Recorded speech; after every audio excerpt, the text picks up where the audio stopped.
गाड़ी के सामने एक जानवर आ जाता है। उसे बचने के चलते उसकी गाड़ी नीचे खाई में गिर जाती है। उसे लगता है कि गाड़ी का तो भुर्ता बन गया, लेकिन मैं बच गया। लेकिन तभी उसकी गाड़ी के ऊपर एक बहुत बड़ा पत्थर आकर गिरता है, जिसके बाद वो बेहोश हो जाता है। उसके बेहोश होने के बाद वहाँ पर एक बहुत बड़ा जानवर आता है जो उसे उठाकर अपने साथ ले जाता है। रात को जब मार्विन को हल्का हल्का होश आता है तो देखता है कि उसके आसपास बहुत सारे एनिमल्स हैं, जिन सब ने डॉक्टर्स की तरह मास्क पहना है। ऐसा लगता है कि वो उसका ऑपरेशन कर रहे हैं, और इससे पहले कि वो सब कुछ कंफर्म करता वो बेहोश हो जाता है। जब उसे होश आता है तो देखता है कि वो उसी जगह पर अपनी गाड़ी के पास है। उसका शरीर पूरी तरह से ठीक हो चुका है। वो किसी तरह से लिफ्ट मांगकर घर वापस आता है। घर वापस आने के बाद जब शीशे के आगे वो खड़ा होता है तो देखता है कि उसके अंदर बहुत सारे फिजिकल चेंजेस आ गए हैं। साथ ही उसके बैक में हमें बहुत बड़ा कट का निशान भी दिखता है, जिससे पता चलता है कि पीछे से उसे काट कर दोबारा सिला गया है। और मार्विन को लगता है ये सब एक्सीडेंट की वजह से हुआ है। इसके बाद वो पुलिस स्टेशन जाता है, जहाँ पर उसका सीनियर उसे डांटता और कहता है कि पिछले 8 दिनों से तुम कहाँ पर थे। ये सुनकर मार्विन पूरी तरह से हैरान हो जाता है। उसे पता चलता है कि पिछले 8 दिनों से वो गायब था, जबकि मार्विन को ये लग रहा था कि एक्सीडेंट के कुछ ही घंटों बाद उसे होश आ गया। मार्विन के शरीर के अंदर बहुत सारे चेंजेस होते हैं, जो उसे अगले दिन पता चलते हैं जब वो सुबह जॉगिंग करने के लिए जाता है। वो उस बूढ़े आदमी को हरा देता है जो रोज डंबल्स लेकर भागता था और मार्विन को हराकर उसका मजाक उड़ाता था। आज मार्विन उससे भी आगे चला जाता है, यहाँ तक कि वो घोड़े को भी हरा देता है। इसके बाद वो एक पार्क में जाता है, जहाँ पर वो रियाना को देखता है जो 3 डॉग्स के साथ ही, जो डॉग्स उसे खींच रहे होते हैं। और जैसे मार्विन उनके सामने आता है तो वो डॉग्स एकदम शांत हो जाते हैं। रियाना कहती है कि मैं तुम्हें जानती हूँ। दरअसल मार्विन और रियाना एक बार पहले मिल चुके हैं।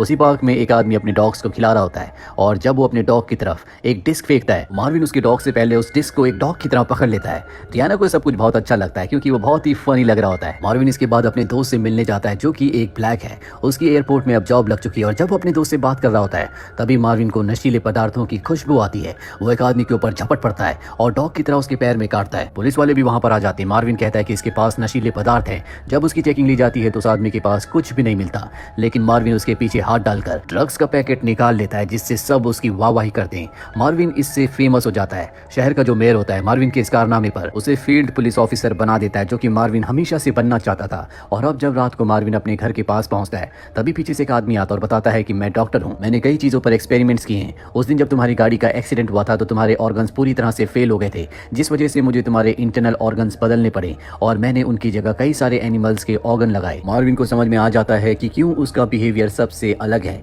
और अब डॉक्टर से कहता है कि तुम्हें मेरे साथ चलना होगा। मार्विन उसके साथ नहीं जाना चाहता, इसीलिए डॉक्टर उसे बेहोश करके अपने साथ ले जाता है। जब मार्विन को होश आता है तो देखता है कि डॉक्टर के आसपास बहुत सारे एनिमल्स हैं। डॉक्टर उसे बताता है कि इन्हीं के ऑर्गन्स मैंने तुम्हारी बॉडी में फिट किए हैं, और अगर तुम बाहर की दुनिया में गए तो तुम लोगों के लिए खतरा बन सकते हो, इसीलिए तुम्हें हमेशा मेरे साथ मेरे पास रहना होगा। और मार्विन उसके साथ रहने से मना कर देता और उस जगह से निकल जाता है। अगली सुबह जब वो अपनी ड्यूटी पर होता है तो वो एक बार फिर से रियाना से मिलने के लिए जाता है, जिसके पास बहुत सारे एनिमल्स होते हैं, और वहाँ पर एक बर्ड होता है जिसे वो अपने मुंह से निकाल कर खाना भी खिलाता है, क्योंकि उसके अंदर एनिमल्स ऑर्गन लगने के बाद उसके अंदर बहुत सारी ऐसी नई चीजें आ गई होती है जो सिर्फ एनिमल्स के अंदर होती है। यहाँ पर एक चिंपैंजी भी होता है जिसके साथ उसकी लड़ाई हो जाती है। वो मार्विन को बहुत बुरी तरह से मारता है, और अब मार्विन अपने घर में अगली सुबह उठता है, जिसके बाद वो देखता है कि उसका पेट फूल चुका है। वो भागता हुआ डॉक्टर के पास जाता और कहता है कि आपने सही कहा था, मेरे साथ बहुत अजीब अजीब सी चीजें हो रही हैं।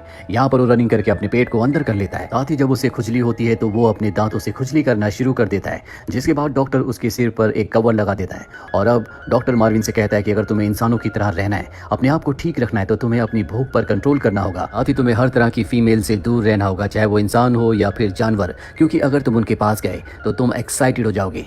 और अब अगले दिन दिखाया जाता है कि मार्विन अपने सीनियर ऑफिसर के साथ एक फार्म में जाता है, जहाँ पर एक बूढ़ा आदमी बताता है कि कल रात को मेरी बकरी चोरी हो गई। मार्विन देखता है कि वहाँ सामने एक बकरी है। वो उसके पास जाता है, और जब वो उसके पास जाता है तो वो एक्साइटेड होना शुरू हो जाता है। वो बकरी को किस करने लगता है, लेकिन बकरी उसकी नीयत समझ जाती है। वो उसे अपना फायदा नहीं उठाने देती और एक जोरदार किक मारकर दूर गिरा देती है। और अब वहाँ से मार्विन अपने सीनियर के साथ निकल जाता है। रास्ते में ये रियाना को देखते हैं। मार्विन का जो सीनियर होता है वो भी रियाना के साथ फ्लर्ट करने लगता है, लेकिन रियाना को सीनियर नहीं बल्कि मार्विन में इंटरेस्ट होता है, क्योंकि वो जानवरों के साथ बहुत अच्छा है। रियाना उसे कहती है क्या तुम रात को मेरे साथ डेट पर चलोगे। मार्विन कहता है कि हाँ, और अब रात को इनकी डेट डिसाइड हो चुकी है। और अब मार्विन अपने सीनियर ऑफिसर के साथ मिनिस्टर के घर जाता है, जहाँ पर पार्टी होती है। उसका सीनियर कहता है कि तुम बाहर ही रुको, और खुद वो अंदर मुफ्त का खाना खाने के लिए चला जाता है। लेकिन मार्विन के अंदर का जो जानवर होता है, जो भूखा है, वो जाग जाता है, और वो पार्टी में जाकर खाना देखने के बाद पूरी पार्टी में हंगामा कर देता है, जिससे मिनिस्टर को बहुत गुस्सा आता है। इससे पहले कि वो अपनी सजा सुनाता, मार्विन भागता हुआ पानी में कूद जाता है, क्योंकि उसे उसमें कोई खतरा महसूस होता है। पानी में वो मछली की तरह तैरते हुए एक बच्चे तक पहुंचता और उसे बाहर निकाल कर ले आता है। दरअसल ये बच्चा पानी में डूब रहा था, और ये मिनिस्टर का बेटा होता है। मिनिस्टर जब देखता है कि मार्विन ने उसके बेटे को बचा लिया, वो उसे शाबाशी देता है। यहाँ पर सब मार्विन के लिए तालियां बजाते हैं।